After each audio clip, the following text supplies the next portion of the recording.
आगे बढ़ते हैं। राजस्थान राज्य पथ परिवहन निगम की तरफ से बदहाल बस स्टैंड की कायाकल्प करने की तैयारी शुरू हो गई है। रोडवेज गुजरात मॉडल की तर्ज पर बस स्टैंड को आधुनिक बनाएगा, जहां यात्रियों को विश्व स्तरीय सुविधाएं मिल सकेंगी। ये रिपोर्ट देखिए। प्रदेश के बदहाल बस स्टैंड्स के दिन अब बदलने वाले हैं। रोडवेज प्रबंधन अब बस स्टैंड्स को अत्याधुनिक तरीके से विकसित करेगा। यहाँ यात्रियों को एयरपोर्ट जैसी सुविधाएं दी जाएंगी। एक बस स्टैंड को अत्याधुनिक सुविधाओं से विकसित करने पर 150 से 200 करोड़ रुपए खर्च होंगे। इसके लिए पीपीपी मोड, बीओटी यानी बिल्ड, ऑपरेट और ट्रांसफर पर काम किया जा रहा है। रोडवेज ने इसकी प्रक्रिया शुरू कर दी है। पहले फेज में राज्य के 8 बस स्टैंड को शामिल किया गया है। इनकी सर्वे रिपोर्ट तैयार कर ली गई है। जल्द आगे की प्रक्रिया शुरू की जाएगी। रोडवेज बस स्टैंड्स का होगा कायाकल्प। पहले फेज में राज्य के 8 बस स्टैंड शामिल। बस स्टैंड को कंपनी विकसित करेगी। एक हिस्से को कॉमर्शियल उपयोग में कंपनी लेगी, उस पर मॉल बनाया जाएगा। दूसरे हिस्से में रोडवेज बसों का संचालन करेगी। कंपनी की ओर से पूरे बस स्टैंड का मेंटेनेंस किया जाएगा।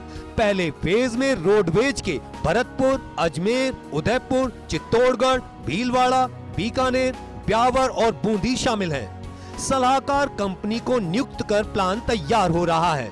दरअसल सरकार ने कुछ बस स्टैंड्स को विकसित करने की बजट में घोषणा की थी। उनमें कोटा और दूदू भी शामिल थे, लेकिन पीपीपी मोड पर इन दोनों बस स्टैंड्स को विकसित करने पर वित्त विभाग ने आपत्ति लगाई। पहले फिजिबिलिटी रिपोर्ट भेजने के निर्देश दिए हैं। रोडवेज बस स्टैंड्स की 4 मंजिला तक इमारत, वाहनों के आने जाने की अलग व्यवस्था की जाएगी। रोडवेज बस स्टैंड्स का होगा कायाकल्प। रोडवेज बस स्टैंड्स की 4 मंजिला इमारत होगी। बस स्टैंड पर restaurant, cafe, AC waiting hall, ATM, सुलभ शौचालय सहित ठहरने की सुविधा भी मिलेगी। मॉल में मिलने वाली सभी सुविधाएं उपलब्ध होंगी। बस स्टैंड को हेरिटेज लुक और स्थानीय संस्कृति के आधार पर विकसित करेंगे। निगम हर महीने 90 करोड़ रुपए के नुकसान में चल रही है। रोडवेज को प्रति महीने 150 करोड़ रुपए की आय हो रही है, लेकिन इससे अधिक 240 करोड़ रुपए खर्चा हो रहा है। रोडवेज रोज 3 करोड़ के नुकसान में चल रही है।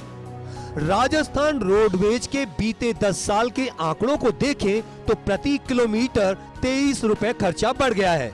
रोडवेज की वर्तमान हालत बस चलाने तक की नहीं है। सरकार और RTIDF फंड से मिलने वाले अनुदान से रोडवेज अपने कर्मचारियों की सैलरी सहित अन्य खर्चे निकाल रहा है। ऐसे में रोडवेज के पास करोड़ों की जमीन है, जिन पर बस स्टैंड बने हैं। उनका कॉमर्शियल उपयोग करने से रोडवेज बस स्टैंड का सौंदर्यीकरण के साथ साथ आय में भी इजाफा होगा। प्रदेश में राजस्थान रोडवेज के अधिकतर बस स्टैंड की हालत अभी बहुत दयनीय है। अधिकतर बस स्टैंड ऐसे हैं जहां आधुनिक सुविधाएं तो छोड़िए, यात्रियों को मूलभूत सुविधाएं भी नसीब नहीं हो रही हैं। लंबे समय के बाद रोडवेज प्रबंधन ने कई बस स्टैंड के कायाकल्प की योजना बनाई है। अगर ये योजना साकार हुई तो पूरे प्रदेश में खासकर बड़े शहरों के जो बस स्टैंड हैं उनका नया रूप देखने को मिलेगा। कैमरामैन यश माथुर के साथ Shivendra Pratap Singh Parmar, first India news, Jaipur.